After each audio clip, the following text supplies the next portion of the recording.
Hello, ആവോലി വാങ്ങിയതിൽ ഒരെണ്ണം ഞാൻ മാറ്റി വെച്ചിട്ടുണ്ടായിരുന്നേ പൊള്ളിച്ച് കഴിക്കാൻ വേണ്ടിയിട്ട്. അപ്പോൾ നമുക്കിതൊന്ന് പൊള്ളിച്ചാലോ? ആദ്യം നമുക്ക് മീൻ വറക്കാനുള്ള മസാലകളെല്ലാം ചേർത്തിട്ട് നമ്മുടെ മീനൊന്ന് മാരിനേറ്റ് ചെയ്തെടുക്കാവേ. ശേഷം നമുക്കതൊന്ന് ഒരു പാനിൽ എണ്ണ ചൂടാക്കിയിട്ട് ഒന്ന് പൊരിച്ചെടുക്കാം. മീൻ സെറ്റായി വരുന്ന ടൈമിലത്തേക്ക് നമുക്ക് കുറച്ച് സവാളയും അതിൻ്റെ കൂടെ കുറച്ച് തക്കാളിയും കൂടെ അരിഞ്ഞ് വെക്കാവേ. ഇതിനുള്ള മസാല ഉണ്ടാക്കാൻ വേണ്ടിയിട്ടാട്ടോ. പിന്നെ ഒരു പാനിലോട്ട് നമ്മൾ എണ്ണ ചൂടാക്കി അതിലോട്ട് ഈ സവാളയും പച്ചമുളകും ഇഞ്ചിയും വെളുത്തുള്ളി പേസ്റ്റും പിന്നെ ഈ തക്കാളിയും ഒക്കെ ഇട്ടിട്ട് നന്നായിട്ടൊന്ന് വഴറ്റിയെടുക്കണേ.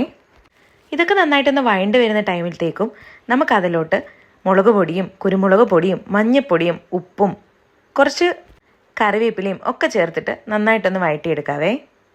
ശേഷം നമുക്ക് ഈ മസാലയെല്ലാം കൂടി ഒരു വാഴയിലോട്ട് മാറ്റി വയ്ക്കാം. എന്നിട്ട് നമ്മൾ പൊരിച്ച് വെച്ചേക്കുന്ന മീനും കൂടി എടുത്തിട്ട് ഇതിൻ്റെ മുകളിൽ വെക്കാവേ. ബാക്കിയുള്ള മസാല നമുക്ക് ഈ മീനിൻ്റെ മുകളിലും കൂടി വെച്ചിട്ട് ഈ ഇല നന്നായിട്ട് നമുക്ക് മടക്കിയെടുത്ത് ഒരു വാഴയുടെ നൂല് കൊണ്ട് തന്നെ നമുക്കൊന്ന് കെട്ടി വെക്കാം കേട്ടോ. ഇല നമ്മൾ ചെറുതായിട്ടൊന്ന് വാട്ടിയിട്ടാട്ടോ ഇതെല്ലാം ചെയ്യുന്നേ, ഇല്ലെങ്കിൽ പൊട്ടിപ്പോവേ. എല്ലാ ഇലയിലും റെഡിയാക്കി വെച്ചിട്ട് നമുക്കൊരു പാനിൽ കുറച്ച് എണ്ണ ഒഴിച്ചിട്ട് അതിലോട്ട് നമുക്കിത് വെക്കാവേ.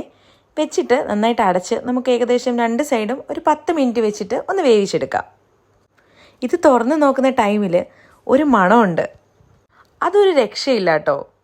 അപ്പം നമ്മുടെ മീൻ പൊള്ളിച്ചത് റെഡി ആയിട്ടുണ്ട്. എല്ലാവരും ഒന്ന് ട്രൈ ചെയ്ത് നോക്കാം കേട്ടോ.